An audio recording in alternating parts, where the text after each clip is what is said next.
JB mathematics my dear student, আজকের ক্লাসে হচ্ছে শর্ট টিপস দেখানো হবে বিভিন্ন ঘনবস্তু সংক্রান্ত সমস্যা। ঘনবস্তু সংক্রান্ত সমস্যা অবশ্যই কম্পিটিটিভ এক্সামে আসে, সেটা হতে পারে আয়তঘনক বা লম্ববৃত্তাকার চোঙ বা শঙ্কু বা গোলক, এই ধরনের প্রশ্ন আসতে পারে। আজকে আমি একটি ঘনকের সম্পর্কে একটি অঙ্ক করে দেখাবো। প্রথমে ছবিটি আঁকতে হবে, ছবিকে কথা বলাতে হবে। এই ধরনের প্রশ্ন পরীক্ষায় আসলে ছবিকে কথা বলাতে হবে, অর্থাৎ ছবি দেখে আমার উত্তর তৈরি হয়ে যাবে খুব তাড়াতাড়ি। দেখো আমি অঙ্কটি পড়ছি এবং সলভ করছি। অঙ্কটি কি আছে? 4.2 ডেসিমিটার দৈর্ঘ্যের ধার বিশিষ্ট একটি কাঠের ঘনক থেকে, একটি কাঠের ঘনক আছে যার দৈর্ঘ্য বা ধার হচ্ছে 4.2 ডেসিমিটার। ওই ঘনক থেকে সবচেয়ে কম কাঠ নষ্ট করে যে নিরেট লম্ববৃত্তাকার শঙ্কু পাওয়া যাবে তার আয়তন কত? তাহলে আমি ছবিটা ড্র করি, পিকচারটি ড্র করি। দেখো একটি ঘনক, এই ঘনক থেকে সবচেয়ে কম কাঠ নষ্ট করে আমার একটি শঙ্কু তৈরি করতে হবে, সেই শঙ্কুর আয়তন নির্ণয় করতে হবে। ঘনকের প্রত্যেকটি ধারের দৈর্ঘ্য কত? 4.2, 4.2, 4.2, 4.2, 4.2, এটা 4.2, এটাও 4.2। এই ঘনকের মধ্যে যে শঙ্কু আঁকবো, শঙ্কুর নিচের তল হচ্ছে বৃত্তাকার, অর্থাৎ ঘনকের যেটা বাহুর দৈর্ঘ্য সেটাই হবে শঙ্কুর ব্যাস। আর এর থেকে যে শঙ্কু আঁকবো আমি, সেই শঙ্কুর উচ্চতাটা কি হবে?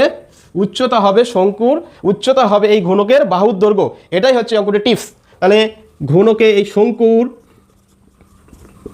ব্যাস, শঙ্কুর ব্যাস হচ্ছে 4.2 ডেসিমিটার, কারণ এই ঘনকের যেটা তল সেটাই হচ্ছে বৃত্তাকার আর এই বৃত্তের ব্যাস, অর্থাৎ শঙ্কুর নিচের তল বৃত্ত হয়, তাই বৃত্তাকার বৃত্তের ব্যাস যেটা সেটাই শঙ্কুর ব্যাস।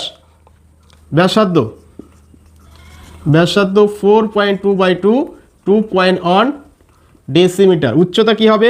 যেটাই ঘনকের বাহুর দৈর্ঘ্য সেটাই হবে উচ্চতা। উচ্চতা ইকাল টু 4.2 ডেসিমিটার। বলছে সবচেয়ে কম কাঠ নষ্ট করে যে শঙ্কু পাওয়া যাবে তার আয়তন, শঙ্কুর আয়তন।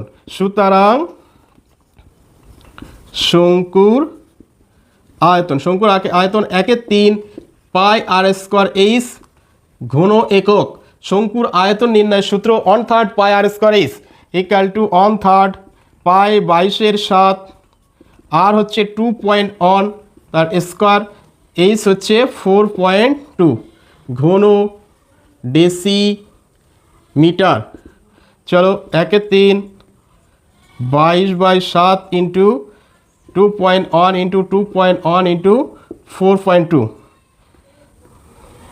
3 7 7 6 42, 3 দিয়ে কাটলে 0.2, তাহলে 22 দুকোণে 44, 4.4 21 21 441, 2.2 এটা গুণ করলে 19.404 ঘন ডেসিমিটার।